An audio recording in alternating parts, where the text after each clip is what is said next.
Major funding for these broadcasts has been provided by grants from New York Community Bank, Capital One Bank, Eastern Consolidated, M&T Bank, Sterling National Bank, Meridian Capital Group, Customers Bank, Aerial Property Advisors, Dime Community Bank, Perfect Building Maintenance.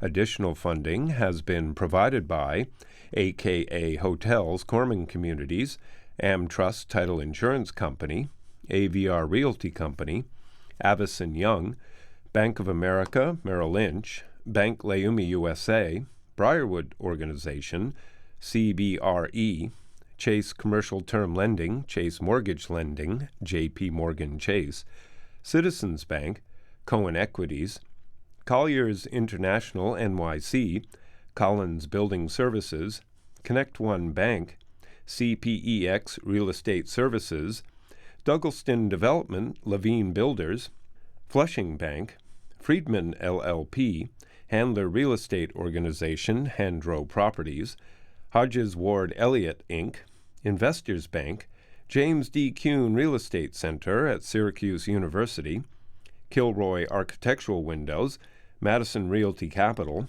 Mattone Group, Mercantile Bank, New Banks, Newmark Knight Frank, Optimum Window Manufacturing Corp., People's United Bank, Pulcinelli, Rockefeller Group, Rosewood Realty Services, SJP Properties, Stonehenge Partners, TD Bank, Terra CRG, the Knackle Group at Cushman & Wakefield, the Merinkoff Family Foundation, the Moynihan Group, and these friends.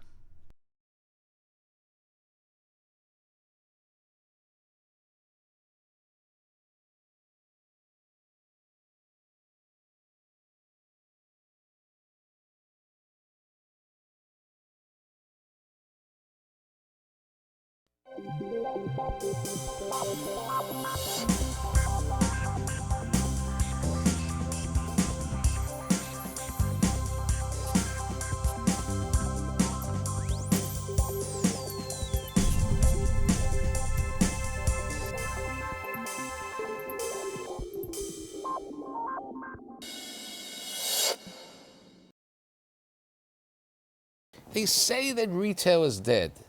I don't know. I don't think it's dead. I don't think only bricks and mortars are in trouble. I think e-commerce is there, but there's still going to be bricks and mortar retail. So today I've assembled this group of leading business professionals to discuss what's really happening in retail. We have a banker first. We have Laura Greenfield, Senior Vice President, Market Manager for Commercial Real Estate at People's United Bank. We have an owner, Michael Mattone, Executive Vice President of the Mattone Group.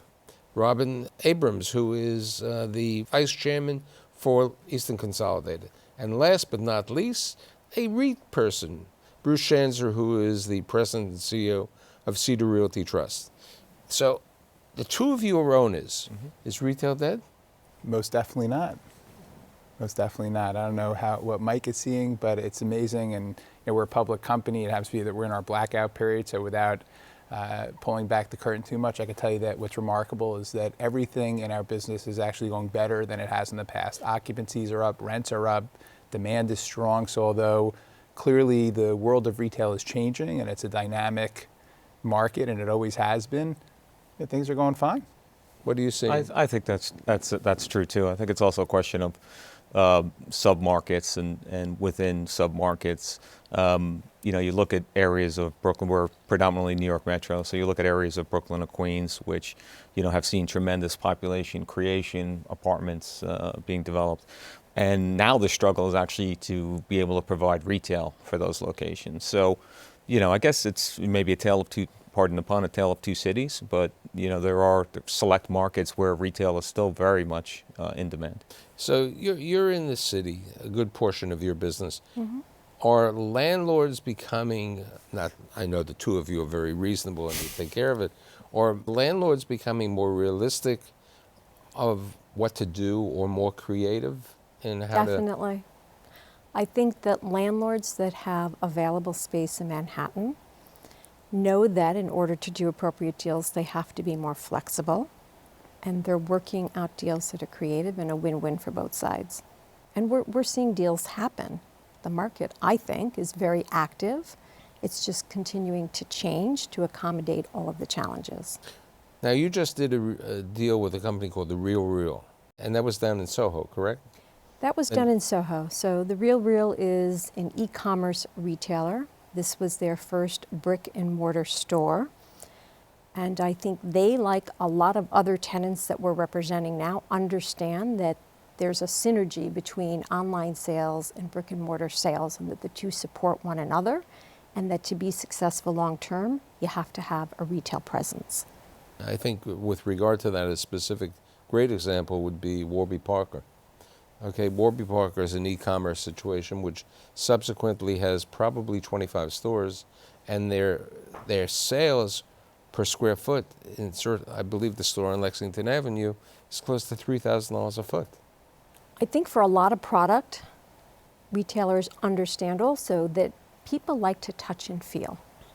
Retail is still experiential, and I think more importantly, it continues to demand that a consumer have a good experience when they go into the store. It's not just about the product. If it's only about the product and about price, then you can buy it online. But it's about going into a store, seeing a choice of product, looking at it, feeling, understanding what's what. And with eyeglasses, I don't think I would buy eyeglasses online. I mean, 3 of us are wearing glasses. You know, it's something that you want to try on. You want to kind of go through 10, 20 different pair and get the right fit. And I did a story with Joseph Abboud, and he was saying, we're selling tailored suits online. I'm surprised. I can't see a tailored suit being online. I know that many of the shirts companies are online because they're accustomed to be there. So as the banker, how does the bank look at, because part of the biggest problem is that the press, basically, as you were saying, the demise of the world is due to the press. How do you, when you go to a credit committee or go to your team and say, I want to finance something with retail, do they have, pick up their ears or say their horns? So first, we do like retail, and we are adding retail to our book. But what I would say is we're doing it with our eyes wide open. And just as Mike had said, we're aware of the changing dynamics. And so one of the things that also Mike said was about high density areas. So we're focused on that in areas that the retail hasn't caught up to the changing populations, right? Increase in residential office. So there's a need for retail for all these people who are walking around the area. There's also a need for neighborhood retail where people are actually going into stores and paying cash. You bring up cash, which is a great story. I normally go for coffee in the morning to a place called Lenwich, okay? I meet some friends. So I went Are they a sponsor, Mike? No. So I went to Gregory's. I have been doing this pitch on 1010 Wins about coffee shops. So I like to practice what I preach. So I walk into Gregory's and I get a small coffee and I give the person cash, and the person says, "We don't take cash." Wow. no way. I said, "You don't take cash?" I said, "It's $2.43. No credit card, you can't have the coffee." So, I said, now they have 30 stores. I just can't believe you don't have a credit card. They took it away from me, because I was bad. I swiped too much over there. But what I'm saying, I'm a little surprised. Now, I did read that I think Visa has worked a program that they're offering merchants incentives, cash incentives to only take credit cards. Any thoughts about that? I mean, it shocks me just for the cup of coffee. I can understand that. I find it shocking, and I still go places and pay cash. I'll go in to buy a sandwich, or I'll go get my hair done, whatever. And they're always surprised that I'm not giving them a credit card. Maybe because we're not millenniums? It's generational, Okay. to some degree. What about you? You're the youngest one in the group over here, so. I do prefer to use a credit card. That is true. I think it's easier. You don't have to think about going to the bank, taking out cash, the ATM. Another aspect, because I noticed that you just signed the lease with Burlington Coat. The Burlington Coat factory the Marshalls, the TJ Maxx. Those are, entities that are really doing well. How do you see them increasing? Because I see a number of leases coming out in the city of New York. Their tenancy that I assume you like as a REIT and so on. So, just to tie a bunch of these ideas together, and certainly what we're seeing, and you're right, we just signed a deal with Burlington, which we're thrilled about. What's happening with technology in terms of dislocating certain types of retail and other types of retail is that when we talk about retail, right, with such a broad brushstroke, we're really sort of lumping the likely survivors and thrivers in with those that are really realistically going to have to change. And so, for example, our centers are predominantly grocery anchored. Grocery anchored shopping centers continue to do well. They attract tenants such as Burlington or TJX or Marshalls or Ross and those types of stores that complement the grocer anchor. What we're seeing, whether it's in the mall space, in the B and C mall space, or even now in the A mall space, what we're seeing with power centers is that they're challenged. They're challenged because of the fact that their tenants are approaching their distribution from an omni-channel perspective. They're using technology, they're leveraging their technology in order to make sales outside of the bricks and mortar. And so those are the types of spaces when we talk about the challenges facing retail. That's really where you're seeing the challenges taking root. Our types of centers are much more your prototypical neighborhood centers where the discounters come to, and it's really a complement to the grocer, which really drives a lot of the traffic. And that type of organic neighborhood center continues to work well. Now, do you have any of the discounts? Sure. Yeah, we have some discounters in the portfolio. They seem to be doing well. And like Bruce, we also have a lot of grocery anchored stuff, which, with the daily shopping need, I think has been less impacted than the, soft goods purveyors. So here's a question. You have grocery, you have a lot of Giant Foods, you have Fairway, you have others, you have Food Bazaar. And so the big news last month, was Whole Foods, being acquired by Amazon. Now, what I recently noticed when I did a little research is that Amazon in 2011 took out a program called Amazon Lockers. And Amazon Lockers are, you live in a walk-up building or a building that doesn't have a doorman or there's no one home to pick up the package, you can pick up your package at an Amazon Locker place. And within the New York City area, there are 18 Amazon Locker places in Rite Aid or in Blink Fitness or in other places. So now you're going to have the capability that Amazon is going to be able to deliver to the lockers. So now they're getting retail space for free for the lockers. What do you see the effect of Amazon and Whole Foods? Any thoughts about it? I think it was a brilliant move, and it gave Amazon in one-shot distribution, ability to service the existing Whole Foods customer base, and it's going to be a game changer. In New York City today, you have the Amazon bookstore now in the Time Warner Center. You're going to have an Amazon bookstore in their distribution facility on 34th Street, at the old Orbex, which relates well. So they're going to be things. Orbex, you remember that? That's a little before my time. Before your time. You don't even know what it was. So do you see more people being acquired in that manner? I mean, Amazon is like the 800-pound gorilla, I agree. But do you see other chains being acquired by the Amazon or the Jet? Because relating to that, Jet, which is owned by Walmart, has just pulled out a program with a company called Latch. And Latch is putting within these apartment buildings, within walk-up buildings in the city, lockers within that people will have their packages because too many packages have been stolen. So it's an interesting phenomenon.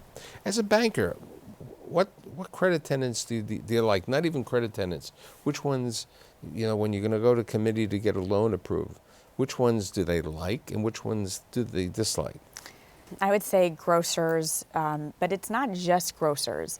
It's grocers that are doing above their average national sales, right? Everything to us is really about trends in terms of on a micro level and a macro level. So micro level in terms of, are they trending up at that specific location? Are their occupancy costs going down? So we're not necessarily specific to one tenant. In addition, a lot of what we do are value add deals where our borrower, the strategy may be they hope that tenant goes out and they hope their sales continue to decline because their rents are 20% of market. So a lot of what we do is really dynamic in the fact that it's not about a specific tenant, it's really more about trends. And we're very focused also on who the borrower is. It's really the relationship banking model to its best. The Mattones have owned buildings for 50 years in many cases, and you may have signed all of some long-term leases. What's happening with you with these leases with tenants who were there for 20 years and so on? So do I have to give props to my father for having the vision to buy these assets? You should. Okay. You should. So I'll do that. I'll give that. But all kidding aside, we've got properties where 20 years ago you wouldn't be caught dead in some of these neighborhoods, and now as neighborhoods have Gentrification have of New York City. gentrified, have changed, have evolved. We have these quite honestly below market leases, so we're in certain cases waiting out tenants, in certain cases when we're getting leases back early, redeveloping those assets. So we're in a good place right now in terms of our ability to take below market rents and get them to pop. So here's a question for everybody, because when you read the regs and when you do a little research, you see that there are an enormous number of health clubs or fitness facilities opening up. I mean, I just realized that TF Cornerstone in Brooklyn, in their new building on Bond Street, just signed a lease for 51,000 square feet with Chelsea Piers, which is an interesting situation. That is. Because Chelsea Piers, when they originally started on the west side, it was difficult. Then they opened up in Stamford a couple of years ago, and now they're going in here. Now, you have a lot of health clubs, 24-hour fitness or Planet, okay? And I do some work for certain banks, advising them, and I'm worried about certain fitness facilities. I'm not worried about the one which is based, the REIT, the one is based in Minneapolis, is that large REIT. But how do landlords, and how do you look at it as a leasing person? We like health clubs when we have a multi-level space and we can get them to take a small portion of the ground and go up or down, because it allows the landlord to capture higher rents on the ground floor, and on a blended basis it works for everybody. But I do think that it's a category that's become more and more challenging, because you've got all these specialty fitness places to go, whether it be yoga, Pilates. You have buildings. My son is moving back to New York. He chose a studio apartment versus a one-bedroom because the building has 2 gyms and a golf simulator in the building. Wow. So I said, well, you can't fit your dresser or your nightstand, but you can, go hit golf balls. So I do think because of all of these other venues and because of the norm for the new buildings to have these amenities inclusive of gyms, that it's cutting into the health club business. I would tell you, just within Cedar's portfolio, like you were mentioning, we do have a lot of gyms. Really, to your point about that they're a little bit cuspy sometimes. A lot of that has to do more with credit, and so we do have to carefully underwrite the gyms. But at the same time, from an e-commerce, when you think about where the world is going, it's still not possible to work out on the internet. I'm sure they'll solve that one day. But until they do crack that code, from a tenancy perspective, when you think about merchandising your center, it does add to the traffic within the center. But gyms and health clubs also relate to economic times. Recessions, people don't run to the gyms to pay the monthly fee. They may have more time to use it. Okay, so it's the question. As a banker, how do you look at health clubs? I look at it as it could be a positive in the fact they're destinations, and not everyone are living in necessarily buildings with gyms in it. I mean, we still think of the population of New York City, and there are still many, many units that don't have amenities. So people still want to work out. There's still a need for that. How about you? Do you Yeah. have many health clubs and gyms? We have, we have a couple. We have 24-hour fitness and what's the other one? Dolphin.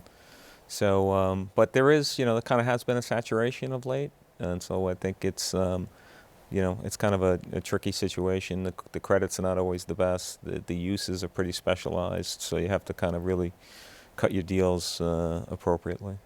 You are a suburban REIT, okay? And you have suburban properties, okay?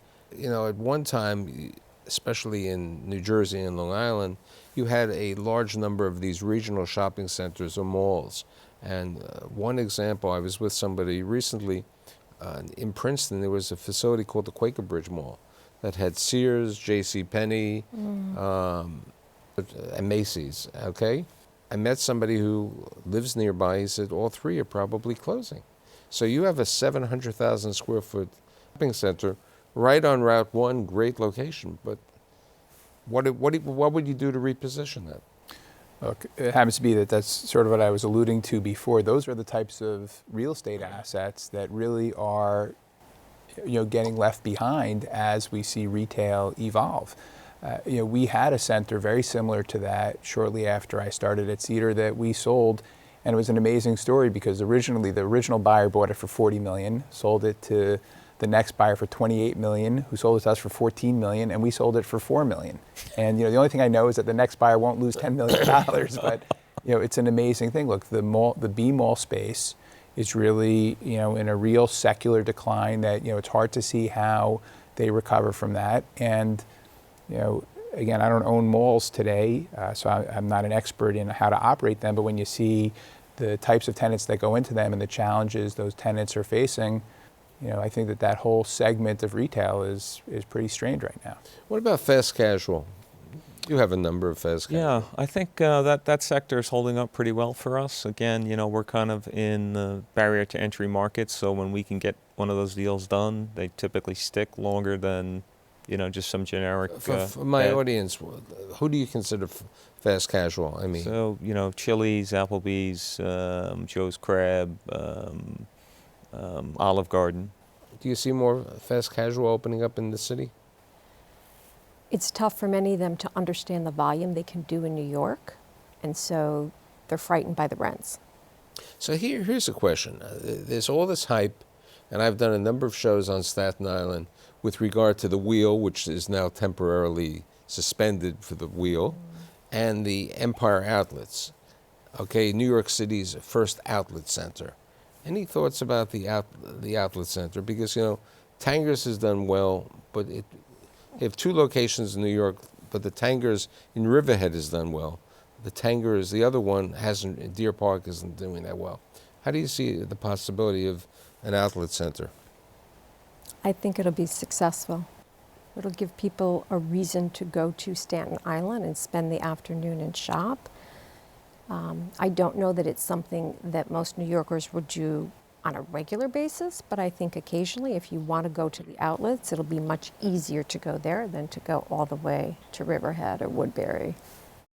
Just be careful. The issue for us, as we've seen with the internet, is that if price is your only concern, that there are options. So I think it's basically a question of the mix of tenants that you have at the center and creating it to be more of a destination than just about price. People are comparing the Empire Outlets to Woodbury Commons, and Woodbury Commons is a totally different type of environment.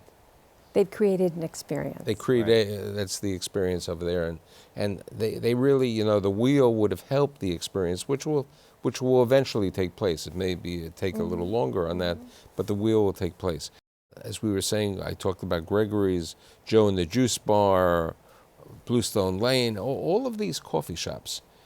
How do landlords, specifically yours, or even you, look at that type and yourself as a coffee shop? Because I remember about a year ago, there was a coffee shop that opened up which was similar to 7-Eleven.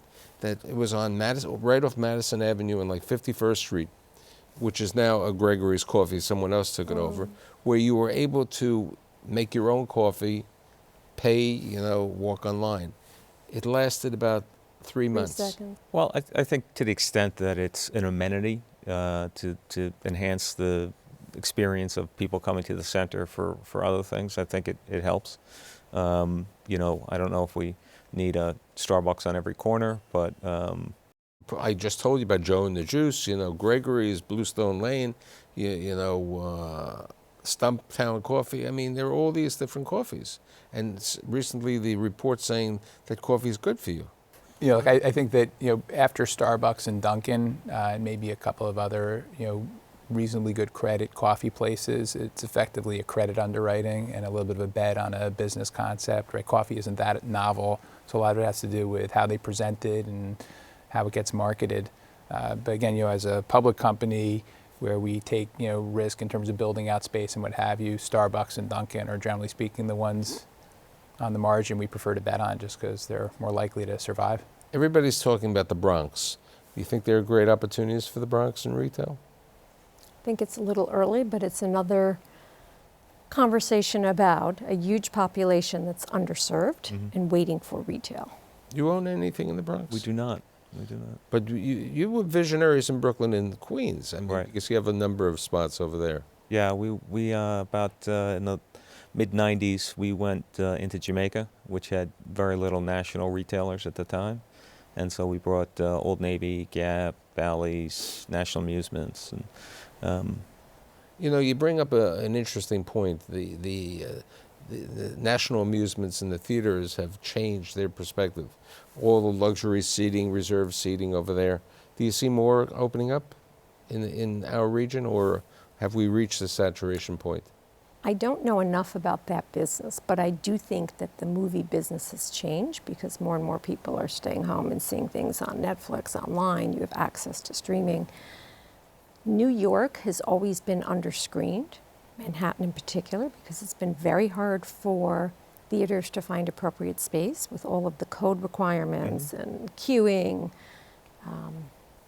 and ceiling heights.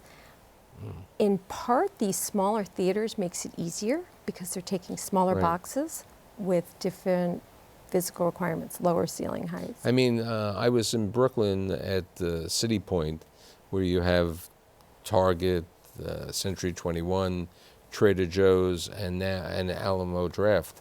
And I understand from the owners that the Alamo Draft is doing well because it's an experience. And I think that's the question of the experience that we bring. So in summation, retail is not dead. It's continuing to grow. Owners are happy.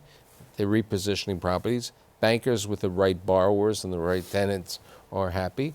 And leasing continues. And I'd like to thank Laura, Michael, Robin, and Bruce, and I'll see you next week.